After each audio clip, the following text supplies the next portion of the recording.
For today's video, 2026 hasn't even gotten off the ground yet, and there's already been some very disturbing reports of some very sad developments when it comes to game dev. And it involves Yacht Club Games, who many of you know made the incredibly mega successful Shovel Knight. But there's been reports that the studio could be on the brink of collapse, and if their next game, Mina the Hollower, doesn't do well, it could mean the end of one of the more standout dev studios of the 2010s. And while I was talking about this with people on social media, it brings up, I think, so much of how success when it comes to game dev has changed from 2010 to today. So for today, we're going to talk about kind of some of the major differences in terms of success and how do you define it in the year of 2026.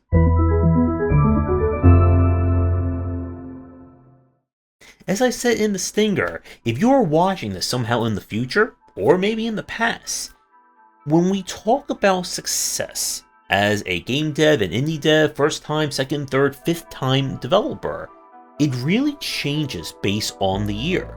What worked in one year, sometimes what even works at the beginning and the end of a year, can be entirely different.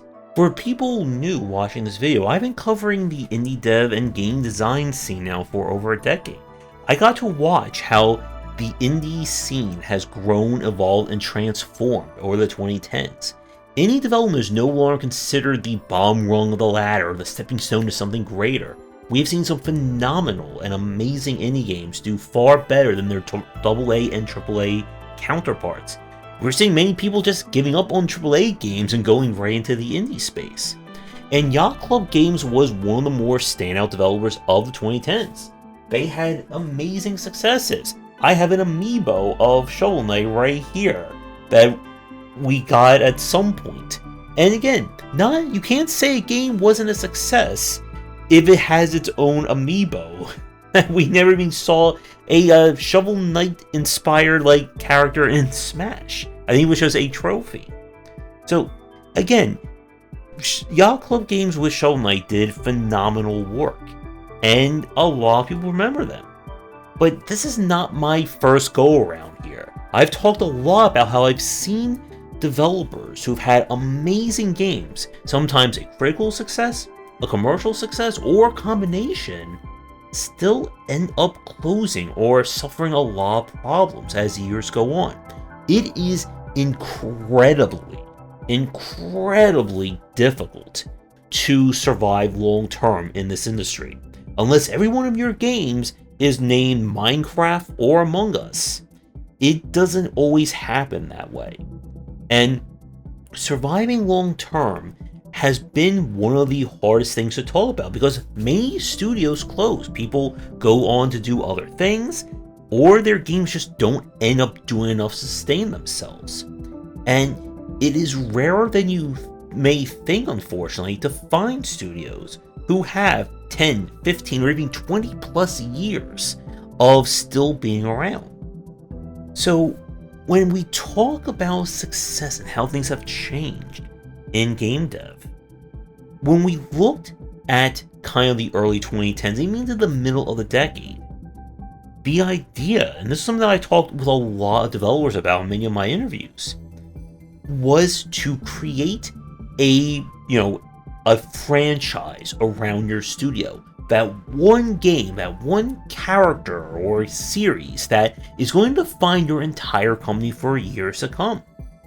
We could talk a lot about early Klei Entertainment with having the amazing success of Don't Starve and Don't Starve Together.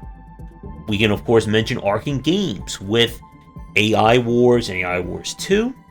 And again, when we look at a lot of the indie developers who came about in kind of the early to mid 2010s, it was very much about finding that one game, that one groove, that you're going to do that forever. You will become known for that one particular thing. And a lot of developers didn't end up surviving long term with it. And when we look at how things have transformed, particularly in the last 2 to 3 years, what we've been seeing first is a lot more new blood, not to be confused with New Blood Games, joining the indie space. And for a lot of these developers, they don't have kind of a background long-term in game dev. A lot of the early indie successes and indie developers of the 2010s were people who either worked at AAA or AA studios, or those who went to a college or did work who then brought that into the indie space. They were just seeing people who just show up going, I want to make a game. Maybe they're doing it out of college, out of school. Maybe they decide to quit a job or do it part-time.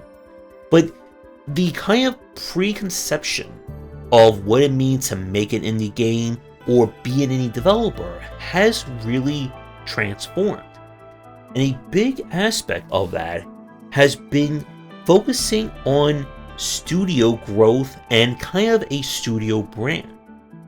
As I said a few minutes ago, when we looked at the success of the 2010s, it was about creating that popular character or that popular franchise, and then you'll make a second, a third, a fourth, a fifth, or many other games in this franchise or in that particular genre. It led to, again, people becoming known as, this is the studio that makes all the platforms, this is the studio that makes all the strategy games, the RPGs, and so on and so forth. But what we've seen with this kind of pigeonholing effect is that can lead to a studio just having trouble growing themselves as a major brand and kind of becoming memorable for anything else. With a major exception, of course, to Hollow Knight and Team Cherry, who they've only had 2 games released in the past 10 years. 2 games that I know no one here has ever played or ever heard of, I'm sure. But they are certainly exceptions to this rule. For a lot of the other indie studios, what we found was that the developers who tended to focus just on one specific take or chasing one specific genre ended up just having trouble sustaining themselves long term. The issue is that a lot of people, when you have a studio that is built on focusing on one thing, that anything else they make will oftentimes have diminishing returns. If someone played game 1 from you and they didn't like it, and you're going to come and pitch to them, here's game number 2, it's exactly like the last game but fancier, a lot of people aren't going to be interested in that. And when we look at something like how Mimimi Games kind of went out, I think it was like 2 years ago, that they had that issue, that they became pigeonholed as the kind of real-time stealth developer. So if you tried any one of their games and you hated it or you just didn't like it, you were never going to check out anything else from them. And their final game, I remember I did an interview with them 1 month before the studio decided to close. And again, continuing my trend of being the studio killer into the new decade, was that they were trying to rebuild the genre to make it more appealing to newcomers. And that is a great goal to have, or a great goal to chase. But whenever we see developers make these very big pivots like this, it can often come too little or too late. And it is a very unfortunate problem when it comes to game dev. So what we see today is that instead of, for a lot of smaller developers who are focusing on just one game as their brand, they are focusing on themselves and their studio as a brand. So that it's no longer about, this is where you're only going to go for one particular game or one particular style. It is now about, do you like the motto or the style of games from this developer? Whether they make an action game, a strategy game, an RPG, a visual novel, horror, whatever, then you're going to be interested in whatever they do next. So this leads to kind of the studio guiding the brand and the style of their game design, rather than the genre of choice or the gameplay of choice doing that. We can see this with some more recent examples, such as Strange Scaffold, the Serenity Forge, I'm sure I'm forgetting a few other ones as well. That what we see from developers today is that they don't want to just be known for making one game, or even just publishing one specific style of game. So you look at something like, I think it's like Hooded Horse, who has really become known as publishing a lot of strategy style games. Goblins Publishing has done a lot in terms of different RPGs, tactical RPGs, strategy RPGs, you name it, that there is a focus on not just making one specific style, but being able to make different games within a genre or focusing on different genres when it comes to the branding. And while this doesn't sound that important or huge, it has led to developers becoming more recognized than they did 10 to 12 years ago. That if you like game A from a developer, you don't know what their next game's going to be. If they made a really great platformer, maybe they're going to make a strategy game. Maybe they're going to make an RPG. As a very big example, is you can look at something like the developer of The Messenger, Sabotage, who went from making a very challenging 2D action-adventure game to a love letter of JRPG design with Sea of Stars. Now, we can certainly argue which game was more successful, but you can't say that if you only played one game, that's the only thing they're going to be known for. And being able to grow as a developer like this has its own benefits. Being able to be kind of like multi-skilled or multi-studied in genres allows you to make different games. And when we look at studios who reach this level, Kit Fox being another example, that it's no longer about, okay, developer announces a new game, it's a genre that I like, I'm going to buy it. The genre that I hate, I'm not going to buy it.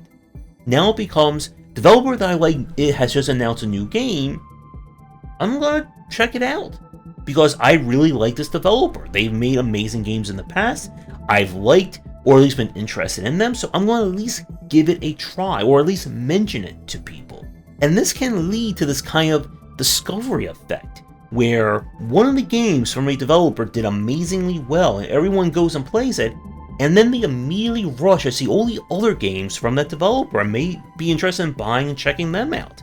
And this can also lead to some very strange rabbit holes when you discover that the one game from this developer you love, that they've been making games for the last 10 to 15 years, each one being completely different from anything else that they've made. And it has also, again, changed the game dev cycle from a lot of newer developers. I've said this point a lot in 2025, that when I spoke to developers back in 2012, 2013, and so on, a lot of them were making games around 5 to 8 year-long game dev cycles. I interviewed a developer who spent 10 years on and off making a game. And what we see today from a lot of new developers is that they don't want to do that. They don't want to spend half or even an entire decade on a single project. One, because that is a lot of time and energy to dedicate, and it can lead to the developers being burnt out on that concept. So focusing on smaller games allows you to experiment with different genres, see which ones you like, and also being able to mess with things far greater than, again, dedicating and hoping and pleading that this 10-year-long game is going to break even. And I just hurt a lot of developers when I said that. So to bring this back to Yacht Club and looking at their itinerary or their list of games, the big issue, and the one that a lot of us has been looking at, is that they really haven't had any games released. And this again leads to a very poignant and unfortunate trap that we see studios fall into. As another point that we've said before, that having no successful games can be a curse, but having your first game be that amazing breakout success is its own special kind of a curse. Because then you are kind of stuck in this position of, do we make something completely different and kind of alienate everyone who played the game that made our studio? Or do we try to one-up somehow the studio-defining game that we have all become known for, and that how can we ever do something better? And sometimes, again, you can have examples that manage to succeed by kind of starting one way and taking things in a different direction.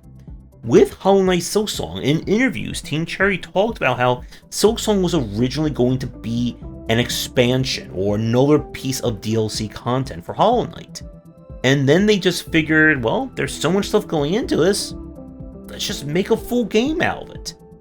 And you can see that in the design of Silksong being very much an extension and an evolution of Hollow Knight. In a way, it kind of expects you going into it who have already played that. But for a lot of other examples, and again, going back to the Shovel Knight point, that a sequel in this respect could very well just be more. And more is not bad. It's not a deadly 4-letter word. But it oftentimes means that you're not going to get the same interest or the same level of excitement. As I said, when I look at the success or the long-term success of a game studio, I'm looking at how the studio is retaining an audience from game to game. Are they stable? Are they losing people? And when you're just making one style of game or only known for one game, if you keep kind of pulling from or drawing from the same well, a lot of people aren't going to be interested in that. If 80% of the player base beat your first game, you can assume you have 80% for the second game. But if only 40% of the people who play the second game finished it, now you have far fewer people if you're going to try and strike gold from the same source a third time or fourth time. And again, we just keep going again and again down this. And with something like Yacht Club and with Shovel Knight, that Mina the Hollower is a completely different game from them. I'm certainly interested in it. But as we've said many times before, you should never be in a position where if your game doesn't do well, you are done as a studio. And there's a lot more that goes into that we do not have the time and the space in this video to get to on that point. To wrap things up, when we look again at long-term success in this industry, it is about not just building one game, but a very healthy and sustainable portfolio of different genres, different titles, and different audiences that will come to support you. Maybe they have no interest in playing any other horror game or RPG that's on the market, but if it's coming from you, maybe they'll at least give it a try. And if they know it's coming from you, they may think, oh, this is going to be an entirely different game. So maybe if I'm not a platformer fan or a strategy fan, whatever, that this could still be a great gateway style game to get you into it. But if you're just focusing on one thing, then you need to be able to turn that into very easy and rapid fire development. If all you're going to be doing is making a horror game, or a strategy game, or a platformer, if it's taking you 5 to 10 years per game to get that out, that is definitely way too long, no matter how amazing that first game was. So, for those of you watching, can you think of good examples of studios that have managed to survive long-term on a variety of games? That's not just about one or two specific genres, but doing anything that comes to their mind. And you can say or wave goodbye to Hollow Knight before we wrap up this video. But with that, thanks for tuning in, and hopefully we'll have a far more happier topic for our next piece. Thanks for watching, and a special thank you to our Patreon supporters. If you enjoyed the video, do the YouTubing stuff, be sure to visit our Discord and Patreon, and you're interested in more in my thoughts on design, check out my game design books.